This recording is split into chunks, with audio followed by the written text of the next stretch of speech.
ಬ್ರಹ್ಮಾನಂದಂ ಪರಮಸುಖದಂ ಕೇವಲಂ ಜ್ಞಾನಮೂರ್ತಿಂ ದ್ವಂದ್ವಾತೀತಂ ಗಗನ ಸದೃಶಂ ತತ್ವಮಾಸಾದಿಲಕ್ಷ್ಯಂ ಏಕಂ ನಿತ್ಯಂ ವಿಮಲಮಚಲಂ ಸರ್ವದಿ ಸಾಕ್ಷಿಭೂತಂ ಭಾವಾತೀತಂ ತ್ರಿಗುಣರಹಿತಂ ಸದ್ಗುರುಂ ತಂ ಸಾಯಿ ನಮಾಮಿ. ನಿಮ್ಮ ಪ್ರಶ್ನೆ ಸಾಯಿ ಉತ್ತರ ಕಾರ್ಯಕ್ರಮಕ್ಕೆ 127ನೇ ಭಾಗಕ್ಕೆ ತಮ್ಮೆಲ್ಲರಿಗೂ ಆಧಾರದ ಸ್ವಾಗತ. ನೀವು ಹೇಳೋದು ಕರೆಕ್ಟಣ್ಣ, ಪ್ರತಿ ವೀಕ್ ಎಷ್ಟು ಫಾಸ್ಟಾಗಿ ಬರ್ತಾ ಇದೆ, ಆಗಲೇ ಇನ್ನೊಂದು ಗುರುವಾರ ಬಂತು ಅಂತ ಬೆಳಗ್ಗೆ ಗುಡ್ ಮಾರ್ನಿಂಗ್ ಹೇಳಿ ಕವಿಶೈಲ ಅವರು ಮೆಸೇಜ್ ಹಾಕಿದ್ರು. ಥ್ಯಾಂಕ್ಸ್ ಕವಿಶೈಲ ಅವರೇ. ನಾನು 9ನೇ ತಾರೀಕಿನ ದಿವಸ ಬರ್ತಾಯಿದ್ದೀನಿ ಮೈಸೂರಿಗೆ. ನಿಮ್ಮ ಅಡ್ರೆಸ್ ಕೊಟ್ಟಿದ್ದೀರಿ, ದಯಮಾಡಿ ಪ್ರಯತ್ನ ಮಾಡ್ತೀನಿ ಬರಲಿಕ್ಕೆ. ನನ್ನ ಕ್ಲಾಸ್ಮೇಟ್ ಒಬ್ಬಳು ಶೈಲಾ ಅಂತ ಇದ್ದಾಳೆ, ಅವಳು ಕೂಡ ಬೆಳಗಾಮಲ್ಲಿ ಇರ್ತಾಳೆ ಇವಾಗ. ಸೊ ಅದರಿಂದ ಕವಿಶೈಲ ಅನ್ನೋದಕ್ಕೆ ಇನ್ನೊಂದು ಇಂಪಾರ್ಟೆಂಟ್ ಹೆಸರು ಏನು ಅಂತಂದರೆ ಕುವೆಂಪು ಮನೆ ಹೆಸರು ಕವಿಶೈಲ. ಓಕೆ, ಇವತ್ತು ಯಾರು ಕೇಳಿದ್ದಾರೆ ನೋಡ್ಬೇಡ. ಎಸ್, ಕೊಟ್ರಮ್ಮ ಅವ್ರು ಕೇಳಿದ್ದಾರೆ, ಶ್ರೀಧರ, ನೆಕ್ಸ್ಟ್ ಅರ್ಚನಾ ಕೇಳಿದಾಳೆ, ನಮ್ಮ ರೇಖಿ ತಂಗಿ. ನೆಕ್ಸ್ಟ್ ಕವಿಶೈಲ ಅವ್ರು ಕೇಳಿದ್ದಾರೆ ಆ್ಯಸ್ ಇಟ್ ಈಸ್. ದಯಾಳ್ ಕೇಳಿದ್ದಾನೆ. ಲೀಲಾಂಬರಂ ಅನ್ನೋರು ಕೇಳಿದ್ದಾರೆ, ನಮ್ಮ ತಂದೆ ಸ್ನೇಹಿತರೊಬ್ಬರು ಲೀಲಾಂಬರಂ ಅಂತಿದ್ದರು ಬ್ಯಾಂಕ್ ಆಫ್ ಇಂಡಿಯಾನಲ್ಲಿ.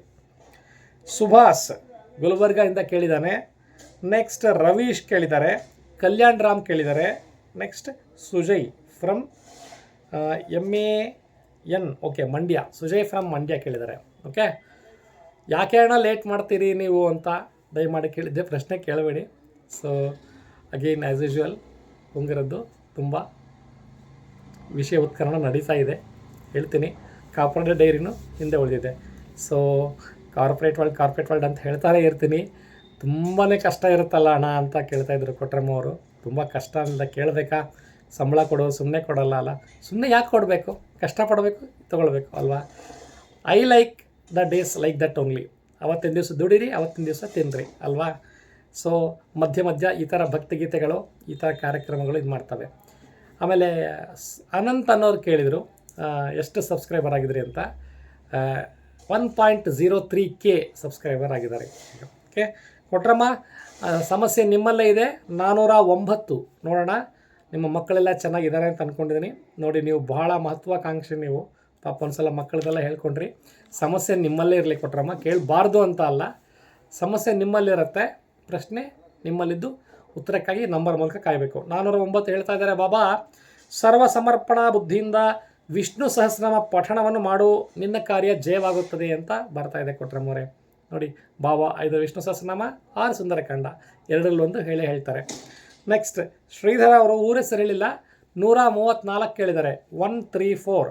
ಶ್ರೀಧರ ಅವರೇ, ನಿಮ್ಮ ಸಮಸ್ಯೆ ನಿಮ್ಮಲ್ಲೇ ಇದೆ. 134ರಲ್ಲಿ ಬಾಬಾ ಹೇಳ್ತಾ ಇದ್ದಾರೆ, ಏನಾಗುವುದೋ ಎಂಬ ಆಂದೋಲನದಲ್ಲಿರುವೆಯಾ? ಭಯಪಡಬೇಡ, ನನ್ನ ಮಂತ್ರ ಜಪ ಮಾಡು, ನಿನ್ನ ಕಾರ್ಯವು ಸಿದ್ಧಿಸುವುದು ಅಂತ ಬರ್ತಾ ಇದೆ.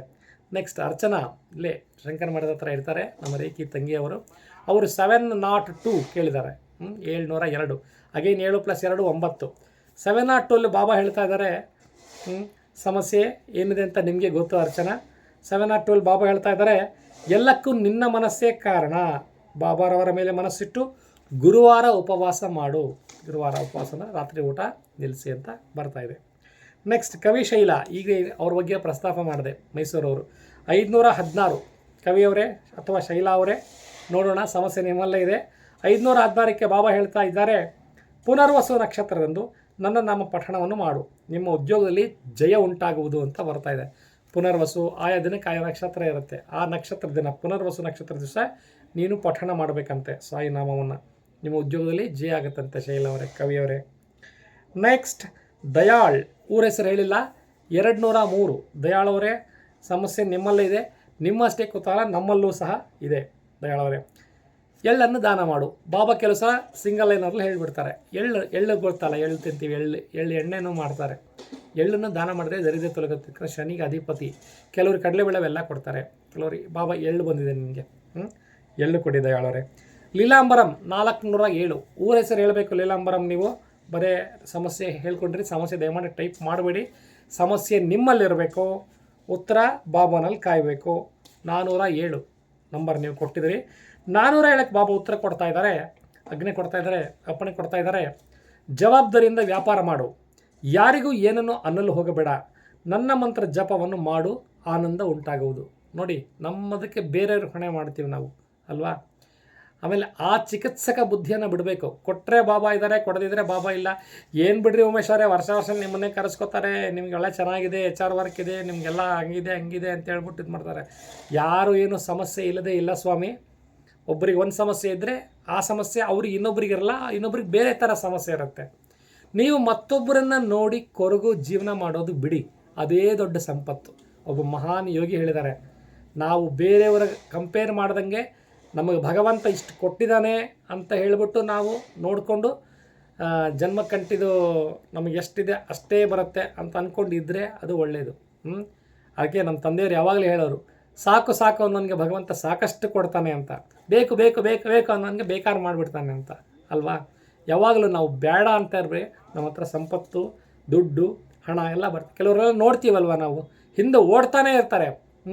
ಸಮಯ ಹಾಳು, ಮಾನಸಿಕ ಕ್ಷೋಭೆ, ಇತರರ ಸಮಯವನ್ನು ಅವರು ಹಾಳು ಮಾಡಿಕೊಂಡು ಕ್ರಯ ವಿಕ್ರಯಗಳಿಗೆ ಖರ್ಚು ಮಾಡಿಕೊಂಡು ಎಲ್ಲ ಮಾಡಿ ಕೊನೆಗೆ ಏನೂ ಆಗದಿರ, ಇದು ಭಾಳ ದುಃಖದ ಸಮಾಚಾರ. ನಮ್ಗೆ ಎಷ್ಟಿರುತ್ತೆ ಅಷ್ಟೇ, ನಮ್ಮ ತಂದೆ ಕಲಿಸಿದ್ದಷ್ಟೇ. ಇಷ್ಟು ಜಾಗ ಇದ್ದರೆ ನೀವು ಅಷ್ಟರಲ್ಲೇ ಮಲ್ಕೊಳ್ಳಿ ಅಲ್ಲ. ಡಾಕ್ಟರ್ ರಾಜ್ಕುಮಾರ್ ಸರ್ ಅದನ್ನೇ ಹೇಳ್ತಾ ಇದ್ರು, ಯಾವಾಗಲೂ ನಾನು ಪ್ರತಿ ವಾರ ಉಲ್ಲೇಖ ಮಾಡ್ತೀನಿ ಅದನ್ನು. ಸ್ವಚ್ಛವಾಗಿ ಇಟ್ಕೋಬೇಕು ಇರೋ ಜಾಗವನ್ನು, ನೀಟ್ನೆಸ್ ನೆಕ್ಸ್ಟ್ ಗಾಡ್ಲಿನೆಸ್ ಅಲ್ವಾ. ನಿಮ್ಮ ಮನೆ ಎಷ್ಟು ಚಿಕ್ಕದಿದೆ ದೊಡ್ಡದಿದೆ ಮೇನಲ್ಲ. ಕೆಲವರು ಸಿಂಗಲ್ ಬೆಡ್ರೂಮು, ಡಬಲ್ ಬೆಡ್ರೂಮು ಅಂತೆಲ್ಲ ತರ್ಕ ಮಾಡ್ತಾರೆ. ಬೆಂಗಳೂರಲ್ಲಿ ಇರೋಕ್ಕೆ, ವಾಸ ಮಾಡೋಕ್ಕೆ ಜಾಗ ಇಲ್ಲ ರೀ ಅಲ್ವಾ. ಗೇಣು ಜಾಗಕ್ಕೆ ಎಷ್ಟು ಕಿಮ್ಮತ್ತಿದೆ ಅಲ್ವಾ. ನಮ್ಗೆ ಯಾವಾಗಲೂ ಬಿಟ್ಟೆನೆಂದರೆ ಬಿಡದಿ ಮಾಯೆ ಅಂತ ಅನ್ನೋ ಲೈಫಲ್ಲಿ ಬಾರೆಂಬುದರಕ್ಕೆ ಇರುವುದರ ಕಡೆ ಲಕ್ಷ್ಯ ಕೊಡಿದ್ರೆ ನನ್ನ ಲೈಫ್ ಹಾಳು ಮಾಡ್ಕೋಬೇಡ ಅಂತ ಅಡಿಗರು ಹೇಳ್ತಾರೆ. ಅದನ್ನು ನಾವು ಮನಗಾಣಬೇಕು. ಸುಭಾಷ್ ಗುಲ್ಬರ್ಗದಿಂದ 189 ಕೇಳ್ತಾ ಇದ್ದಾರೆ. ಸುಭಾಷ್ ಅವರೇ, ನಿಮ್ಮಷ್ಟೇ ಕುತೂಹಲ ನನಗೂ ಸಹ ಇದೆ. ಬಾಬಾ ಹೇಳ್ತಾ ಇದ್ದಾರೆ, ಸಮಸ್ಯೆ ನಿಮ್ಮಲ್ಲಿದೆ. ನಿಮ್ಮ ಮನೆಯಲ್ಲಿ ನಾನಿದ್ದೇನೆ, ಆದರೆ ನೀವು ಕಾಣದೆ ನೊಂದುಕೊಳ್ಳುತ್ತಿದ್ದೀರಿ. ನನ್ನ ವಿಭೂತಿಯನ್ನು ಧರಿಸಿ ನಿನ್ನ ನೋವು ನೀಗಬೇಕಾದರೆ ನನ್ನ ನಾಮ ಜಪಿಸಿರಿ, ನಿಮ್ಮ ಕಷ್ಟ ತೊಲಗುವು. ಕೆಲವು ಸಲ ನೋಡಿ, ಬಾಬಾ ನಮ್ಗೆ ಯಾಕೆ ಕಣ್ ತೆಗಿಲಿಲ್ಲ ಆ ಥರ ಎಲ್ಲ ಅನ್ಬೇಡಿ. ಯಾರೆಲ್ಲ ಮನೆ ಚಿತ್ರಪಟದಲ್ಲಿ ನಾನಿದ್ದೀನಿ ಅಂತಾರೆ, ಒಂದು ಫೋಟೋ ಇದ್ದರೆ ಆ ಫೋಟೋದಲ್ಲಿ ಇದ್ದೀನಿ ಅಂತ ಹೇಳ್ತಾರೆ. ಬಾಬಾ ಹೇಳಿದ ಹಾಗೆ ನೀವು ಮಾಡಿ, ಇಲ್ಲ ಅಂತ ಅನ್ಕೋಬೇಡಿ. ಓಕೆ, ನನ್ನ ಆಶೀರ್ವಾದ ಸದಾ ಇದೆ ಅಂತ ಬಾಬಾ ಹೇಳ್ತಾ ಇದ್ದಾರೆ. ರವೀಶ್ 206 ರವೀಶ್ ಅವರೇ, ಸಮಸ್ಯೆ ನಿಮ್ಮಲ್ಲೇ ಇದೆ. Please don't type problems. ನಾನು ಭವಿಷ್ಯಗಾರನಲ್ಲ ಸ್ನೇಹಿತರೆ. ನಿನ್ನ ಮನಸ್ಸಿನೊಳಗೆ ಕೆಟ್ಟ ವಿಚಾರಗಳನ್ನು ತರಿಸ್ಕೊಳ್ಳಬೇಡ, ನನ್ನ ಮಂತ್ರ ಜಪವನ್ನು ಮಾಡು, ಕೆಟ್ಟ ಆಲೋಚನೆ ಓಡಿ ಹೋಗುವು. ಎಷ್ಟು ಚೆನ್ನಾಗಿ ಹೇಳಿದ್ದಾರೆ. ಕೆಲವರು ಮಾರ್ಗವನ್ನು ಅರಿತು ಸಹ ನಾವು ಬೇರೆ ಕಡೆ ಮಾಡ್ತೀವಿ. ಜಪಮಾಲೆ ಹಿಡ್ಕೊಂಡು ನಾನು ನಾಳೆ ಎಲ್ಲಿಗೋಗಬೇಕು, ಯಾರು ಈ ಸಾಯಂಕಾಲ ಆ ಕೆಲಸ ಕೊಡಬೇಕು ಇತ್ತು, ಅವ್ನಿಗೆ ಅಷ್ಟು ದುಡ್ಡು ಕೊಡಬೇಕಿತ್ತು, ಇವ್ನಿಗೆ ಇಷ್ಟು ದುಡ್ಡು ಟ್ರಾನ್ಸ್ಫರ್ ಮಾಡಬೇಕಿತ್ತು ಅಂದ್ಕೊಂಡು ನೀವು ಎಲ್ಲೋ ಮಾಡಿದ್ರೆ ಅದು ಹೊಳೆಯಲ್ಲಿ ಹುಣಸೆ ಹಣ್ಣು ತೊಳೆದ ಹಾಗೆ. ಏಕಾಗ್ರ ಚಿತ್ತ ಮುಖ್ಯ. ಬಾಬಾ ಹೇಳ್ತಿರೋದು ಅದನ್ನೇ. ಓಕೆ, ನಾವು ಏನು ಮಾಡಬೇಕು, ಶತ್ರುವಾಗಿ ಬಾಧಿಸ್ತಕ್ಕಂತಹ ಮನಕ್ಷೋಭೆಯನ್ನು ನಾವು ಜಪಮಾಲೆ ಮೂಲಕ ಅದರ ಮೇಲೆ ಕಾನ್ಸಂಟ್ರೇಷನ್, ರಾಮ ಅಂತ ಮಾಡಿದಾಗ ಪ್ರತಿ ಅಕ್ಷರ ಮೇಲೆ ರಾಮ ರಾಮ ರಾಮ ರಾಮ ರಾಮ ಬಂದ್ಬಿಡಬೇಕು, ಬೆಲ್ ಹಿಡ್ಕೊಂಡು ಕೈ ಮುಂದೆ ಅಲ್ವಾ. ಅಡುಗೆ ಆಗಿದೆಯೋ ಇಲ್ವೋ, ಸ್ನಾನ ಆಗಬೇಕು, ಇನ್ನು ನೆಕ್ಸ್ಟ್ ನಾನು ಏನು ಮಾಡಬೇಕು ಅಂತ ನೀವು ಮಾಡಿಕೊಂಡು ಇನ್ನು ಕೆಲವರು ಮಲ್ಕೊಂಡು ಮಾಡ್ತಾರೆ. ದಯಮಾಡಿ ಆ ಥರ ಮಾಡಬೇಡಿ ಸ್ನೇಹಿತರೆ. ದೇವರ ಪುಸ್ತಕಗಳನ್ನು ಮಲ್ಕೊಂಡು ಓದ್ತಾರೆ ಕೆಲವರು. ದಯಮಾಡಿ ಅವು ಕಾದಂಬರಿಗಳಲ್ಲ. ದೇವರ ವಿಚಾರ ಬಂದಾಗ ನಾನು ಹಾಗೇ ಹೇಳ್ತೀನಿ ಅಂತಲ್ಲ, ಭಗವಾನ್ ಹೇಳಿಸ್ತಾರೆ ಅಲ್ವಾ.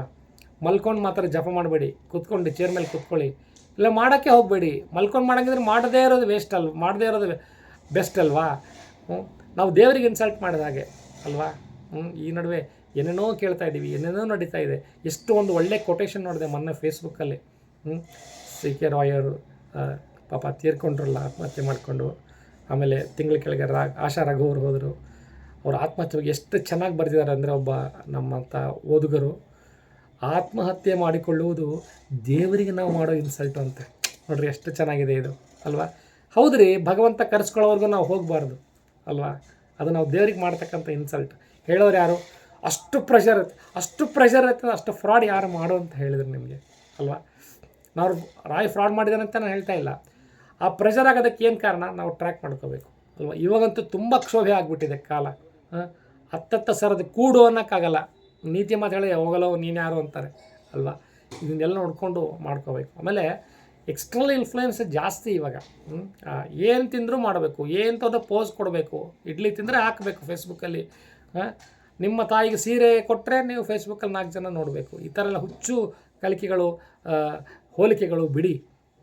ನಿಮ್ಮ ಅಪ್ಪನ ನೀವು ಸಾಕ್ತೀರ, ಅವರು ಒಂದು ಕಾಲದಲ್ಲಿ ನಿಮ್ಮನ್ನು ಸಾಕಿಲ್ವಾ. ಕರೆಕ್ಟು.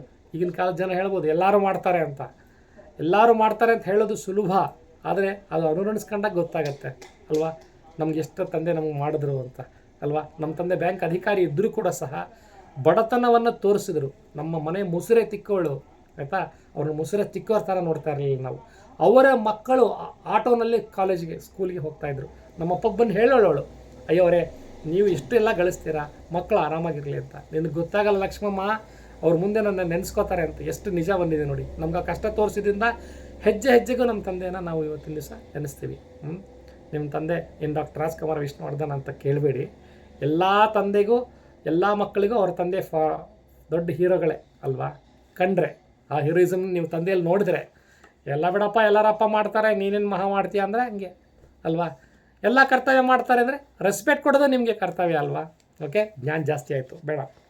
ಕಲ್ಯಾಣ್ ರಾಮ್ 214 ನೋಡೋಣ. ಕಲ್ಯಾಣ್ ರಾಮ್ ಏನಂತಾರೆ? ಸಮಸ್ಯೆ ನಿಮ್ಮಲ್ಲಿದೆ ಕಲ್ಯಾಣ್ ರಾಮ್. ಪವಿತ್ರವಾದ ಯೋಚನೆಗಳನ್ನ ಹೊಂದಿಕೋ, ನಾನು ನಿನ್ನ ಜೊತೆ ಸದಾ ಇದ್ದೇನೆ. ನೋಡಿ, ಮನಸ್ಸಲ್ಲಿ ಬೇರೆಯವ್ರ ಬಗ್ಗೆ ಬೈಕೊಂಡು ಪೂಜೆ ಮಾಡಿದ್ರು ಕೂಡ ಸಾಯಿಗೆ ತಟ್ಟಲ್ಲ ಅದು. ಅದನ್ನು ಬಾಬಾ ಡೈರೆಕ್ಟಾಗಿ ಪ್ರಚಾರಪಡಿಸಿದ್ದಾರೆ. ನೀನು ಬೇರೆಯವ್ರಿಗೆ ಬೈದಿರ್ತಾರ, ನೀನು ಸೇವೆಯನ್ನು ಮಾಡು, ನಾನು ನಿನ್ನ ಜೊತೆಗೆ ಇರ್ತೀನಿ, ನಿನ್ನ ಕೋರಿಕೆ ನೆರವೇರುತ್ತೆ ಅಂತ ಬರ್ತಾ ಇದೆ. ನೆಕ್ಸ್ಟ್ ಲಾಸ್ಟ್ ಒನ್ ಸುಜಯ್, ಮಂಡ್ಯದಿಂದ 111 ಬ್ರಹ್ಮ ವಿಷ್ಣು ಮಹೇಶ್ವರ 111 ಸುಜಯ್, ಸಮಸ್ಯೆ ನಿನ್ನಲ್ಲಿದೆ ನೋಡೋಣ. ನಿನ್ನ ಗುಣನಡತೆ ಉತ್ತಮವಾಗಿದ್ದರೆ ನಾನು ನಿನ್ನ ಜೊತೆ ಸದಾ ಇರುವೆ ಅಂತ. ಬಾಬಾ ನಿನ್ನ ಒಲುಮೆ, ಅದು ತುಂಬ ಚೆನ್ನಾಗಿ ಹಾಡಿದ್ರಿ ಅಣ್ಣ, ಇನ್ನೊಂದು ಸಲ ಹಾಡಿ ನೆಕ್ಸ್ಟ್ ಲೈವ್ ಬಂದಾಗ ಅಂತ ಒಬ್ರು ಕೇಳ್ಕೊಂಡ್ರು. ಆದ್ದರಿಂದ ಆ ಒಂದು ನುಡಿಯನ್ನು ಹಾಡಿ ಕಾರ್ಯಕ್ರಮ ಮುಗಿಸ್ತಾ ಇದ್ದೀನಿ. ಇದು ಸೊಗಸುಗಾರ ಸಿನಿಮಾ ಧಾಟಿಲಿರ್ತಕ್ಕಂಥ ಬಾಬಾನೇ ಬರೆಸ್ಕೊಂಡ ಹಾಡು. ಬಾಬಾ ನಿನ್ನ ಒಲುಮೆ ನಾನಿಂದು ಕಂಡೆ, ಸೇವೆ ಶರಣೆಂದು ನಾ ಶಿರಡಿಗೆ ನಾ ಬಂದೆ. ಬಾಬಾ ನಿನ್ನ ಒಲುಮೆ ನಾನಿಂದು ಕಂಡೆ, ಸೇವೆ ಶರಣೆಂದು ನಾ ಶಿರಡಿಗೆ ನಾ ಬಂದೆ. ಈ ಬರಡ ಬಾಳಲ್ಲಿ ಸುಖವನ್ನು ನೀ ತಂದೆ, ಈ ಭಕ್ತನ ಬಾಳಿಗೆ ಕಲ್ಪವೃಕ್ಷವೇ ನೀನಾದೆ. ನಿನ್ನ ನೆನಪು ನನಗೆ ಒಂದೇ ಅಮರ ಶಾಶ್ವತ, ನಿನ್ನ ನಾಮ ಇರಲಿ ಎಂದು ಹೀಗೆ ಅನವರತ. ಎಲ್ಲಿಂದ ನೀ ಬಂದೆ ಓ ಪ್ರೀತಿಯ Sai. I am bit emotional with that sentence. ನಿನ್ನ ನೆನೆದಾಗ ಮನಸ್ಸದು ಬಲು ಹಾಗಿ. ಹುಟ್ಟಿದಬ್ಬ ಶುಭ ಹಾರೈಕೆಗಳು ಒಂದು ವಾರ ಆದರೆ ಇನ್ನೂ ಹರಿದು ಬರ್ತಾ ಇದ್ದಾವೆ. ನಾನೇನು ಸೆಲೆಬ್ರಿಟಿ ಅಲ್ಲ, ಏನೂ ಅಲ್ಲ, ಆದರೂ ಕೂಡ ನೀವು ನನ್ನ ಮೇಲೆ ಇಟ್ಟಿರುವ ವಿಶ್ವಾಸ ಎಷ್ಟು ಜನ ಹೇಳಬೇಕ್ರಿ. 1Kಗೆ ತುಂಬ ಥ್ಯಾಂಕ್ಸ್, ತುಂಬ ಕಂಗ್ರ್ಯಾಚುಲೇಷನ್ ರಮೇಶ್. ಎಸ್, ನನ್ನೊಬ್ಬರು ಕೇಳಿದರು ಹೈಡ್ ಮಾಡಬೇಡಿ ಅಣ್ಣ ಏಜ್ ಹೇಳಿ ಅಂತ. ಹೈಡ್ ಮಾಡೋದ್ರಲ್ಲಿ ಏನಿದೆ, ಅಥವಾ ನಾನೇನು ಹುಡುಗಿನ ಮಾಡಲ್ಲ. 54 ಮುಗಿದು 55ಕ್ಕೆ ಬಿತ್ತು ಸ್ನೇಹಿತರೆ. ಮೊನ್ನೆ ಜನವರಿ 31ಕ್ಕೆ ಪಾಪ ನನ್ನ ತಂದೆ ನಮ್ಮನ್ನೆಲ್ಲ ಸಾಕಿ 54 ವರ್ಷಕ್ಕೆ ಸ್ವರ್ಗ ನರಕ ಕಂಡು ಈ ಲೋಕವನ್ನು ತ್ಯಜಿಸ್ಬಿಟ್ರು. ಇರಲಿ, ನೀವು ಕೆಟ್ಟದ್ದು ನೆನೆಸ್ಬೇಡಿ ಅಂತ ಅನ್ಬೋದು. ತಂದೆ ಹೋಗಿದ್ದು ಕೆಟ್ಟದಲ್ದೇನೆ ಇನ್ನೇನು ಅಲ್ವಾ. ಒಬ್ಬ ತಂದೆ ಮಕ್ಕಳನ್ನ ಸಾಕಿದಾಗ ಗಿಡವನ್ನು ನೆಟ್ಟ ಹಾಗೆ, ಆ ಗಿಡ ಫಲ ಕೊಡೋ ಟೈಮಲ್ಲಿ ಗಿಡ ಇಲ್ಲ ಅಂದರೆ ಅಲ್ವಾ, ಆ ಥರ ಆ ಸ್ಥಿತಿಲಿ ಇದ್ದೀನಿ ನಾನು. ಏನು ಮಾಡಿದ್ರು ನಮ್ಮ ತಂದೆಗೆ ನನ್ನ ಚಿರಋಣಿ. ಮತ್ತು ನೆಕ್ಸ್ಟ್ ವೀಕ್ ಸಿಗೋಣ. ಸಾಯಿರಾಮ್ ಸ್ನೇಹಿತರೆ. Please take care of your self all. Please send questions. Sairam.